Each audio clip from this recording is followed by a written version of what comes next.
ஜெர்மனியில் touch cricket union பெருமையுடன் வழங்கும் champion league cricket C20. Trincomalee தலையாற்று பகுதியில் இருந்து தனக்கு சொந்தமான 1 ஏக்கர் காணியை மஹிந்த ராஜபக்ஷ பறித்தெடுத்துள்ளதாக முன்னாள் ஜனாதிபதி சந்திரிகா பண்டாரநாயக்க குமாரணதுங்க தெரிவித்துள்ளார். முன்னாள் ஜனாதிபதி சந்திரிகா திருகோணமலைக்கு இன்று விஜயம் செய்து அம்மக்களிடம் அபிவிருத்தி திட்டங்களை கையளித்துள்ளார். இதன்போது கருத்து தெரிவிக்கும் போதே அவர் இவ்வாறு தெரிவித்துள்ளார்.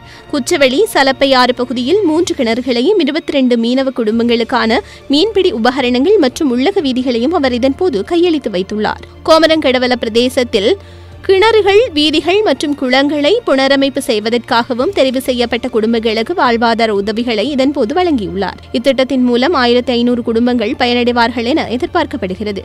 இந்த நிகழ்வில் கிழக்கு மாகாண பிரதம செயலாளர் சரத் அபே குணவர்த்தன, கிழக்கு மாகாண உள்ளூராட்சி ஆணையர் S மணிவண்ணன், குச்சவெளி பிரதேச சபை தலைவர் A முபாரக் மற்றும் அரசு உயர் அதிகாரிகள் என பலரும் கலந்து கொண்டனர்.